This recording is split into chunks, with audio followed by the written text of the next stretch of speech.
Hello, this is Moisés Morillo, and this is my final project about sexual harassment in sport. Why I choose this topic? I choose this topic because I practice sport for a lot of years in my life. I am a sportsman, and I know a lot of male and female athletes, gymnasts, rugby players, etc. And I can't believe if it affected of one of them. This topic is something we should eradicate immediately. We all can be abused on any time of our lives, but especially if we are young and we are not protected enough. What is sexual harassment?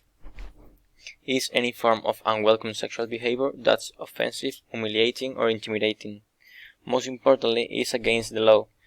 It can be written, verbal, or physical, and can happen in person or online.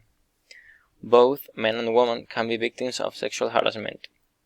When it happens at work, school, or university, it may amount to sexual discrimination, and it includes touching, grabbing, or making other physical contact with you or without your consent, making comments to you that have sexual meaning, asking you for sex or sexual favors, leering and staring at you, displaying rude and offensive material so that you or others can see it, making sexual gestures or suggestive body movements towards you, cracking sexual jokes and comments around or to you, questioning you about your sex life, insulting you with sexual comments, committing a criminal offense against you, such as making a phone call, indecently exposing themselves or sexually assaulting you. Now let's talk about one of the biggest USA or the most important abuse scandal in USA, that is not Nassar case. This is related to the sexual abuse of female athletes over 2 decades in the United States. Starting with in the late 90s, more than 368 persons alleged that they were sexually assaulted by gym owners, coaches, and staff working for gymnastic programs across the country.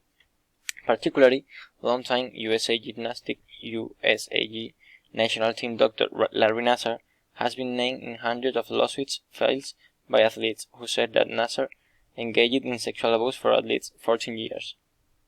Under the pretense of providing medical treatment, since the scandal was first reported by the Indianapolis Star in September 2016, more than 265 women have accused Nassar of sexually assaulting them. Who is Larry Nassar? He was the doctor of the USA elite gymnast. In 1986, he began to work in the USA Gymnastics, the organization which chose the Olympic teams. After entering the medicine school of the Michigan State University, he became the main doctor of the USA Gymnastics in 1996. Also was the leader of medical team in Atlanta 96, Sydney 2000, Beijing 2008, and London 2012. This means that he was not only a renowned sports physician, but also part of an academic institution. That's how he takes advantage of his position and good reputation as a sports physician, and that's how he could get to the girls without arousing suspicion. In September 15, 2015, Nassar abruptly retired from the USA Gymnastics, resigning his position as a senior medical coordinator. After a year, all the accusations explained what he did. Now, let's see some testimonies of the girls who were abused by Larry Nassar throughout more than 20 years. Now you will see the harshness of the testimony and the atrocities committed by Nassar. Madison Bono.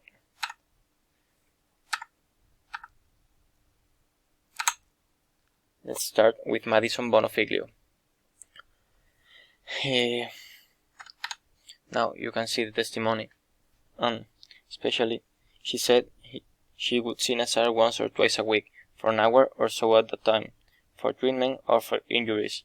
Nassar began every medical treatment by checking her spinal alignment, massaging her muscles, and then penetrating her with his ungloved fingers. She also said, "When I look back on my gymnastics, I no longer have any good memories." And Larry had too much power in every institution he has involved in.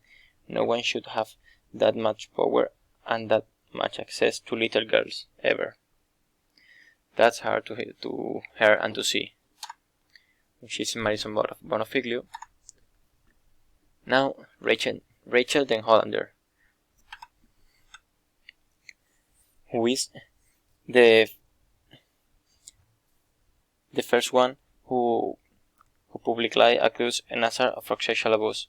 Finally, she had her day in court in the day 7 of the victim testimony.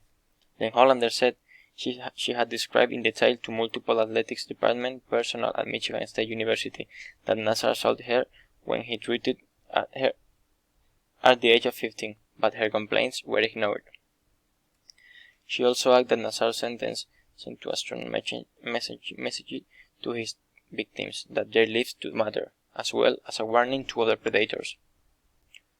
So I ask, how much a little girl worth? How much priority should be placed on communicating that the fullest weight of the law will be used to protect another innocent child from the shattering, devastating sexual assault brings? Said she, at the end of the testimony. Now let's see the testimony of Kylie Stephens. She was the first of the nearly 100 women to speak on multiple days at Nazar's sentencing. She said that she was sexually abused repeatedly when she was a child. Perhaps you have figured it out by now, but little girls don't stay little forever. They grow into a strong woman that return to destroy your world, said she. A direct message to Nazar. For the last one, let's talk about the Ali Reisman testimony. Ali Reisman, a gold medalist and member of the First Five, testified that Nazar was so sick. And she said that the tables had turned. Larry, we are here, and we have our voices, and we are not going anywhere. You are so sick, I can't even begin to comprehend how angry I feel when I think of you. You lied to me and manipulated me to think that when you treat me with your closed eyes, because you had been working hard, when you were really touching me, an innocent child, to pleasure yourself. I think that type of words are very difficult to hear about a woman who were abused with at the age of 15 or 14 or less. Now let's talk about the sentence. Judge Rosemary Aquilina sentenced Larry Nazar, the largest sexual predator in history, and she has been relentless 40 to 175 years in prison. Before that, she said, I just signed his death warrant. If he somehow manages to survive 60 years in prison, I'll give him 175 more. The sentence joins to one already serving 60 years for possession of child pornography and provoked sighs and sobs in the courtroom among the sportswomen.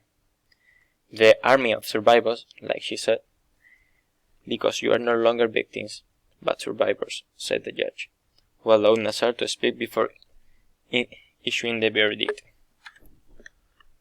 Now I will show you a video about the verdict and the judge words.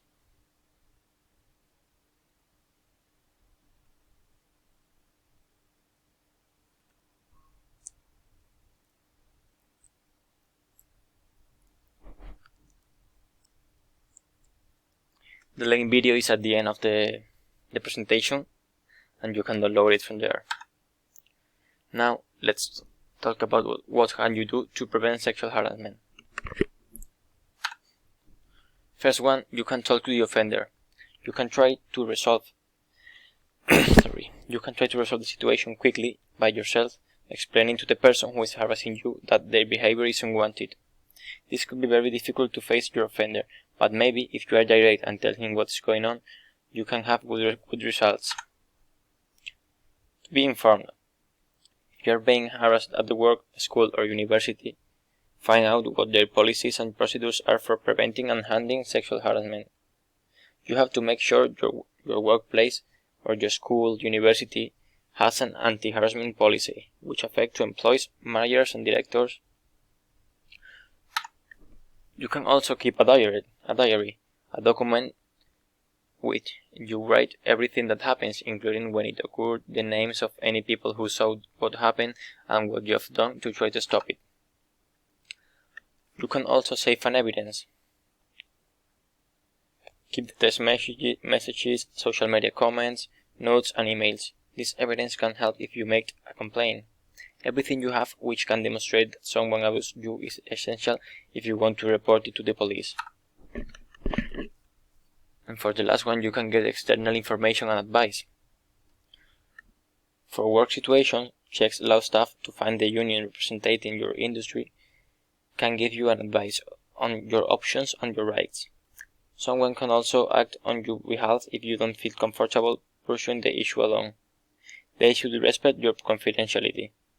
If you're concerned about this, ask them what their official privacy policy is. And you can also tell someone. That is one of the most difficult things to do, but also which can help you more. This is something you need to deal with with your own, in the workplace, in the school, the university, everywhere.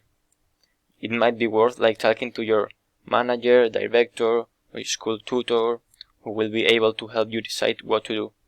You might also want to talk to a trusted friend or family member about what's going on. And this is the bibliography where you can see all the videos on the articles on newspapers, and that's everything. I hope the presentation is to you, and that you understand a little bit more about this very difficult situation, and we should eradicate this immediately to stop people like Larry Nassar. Thank you very much, and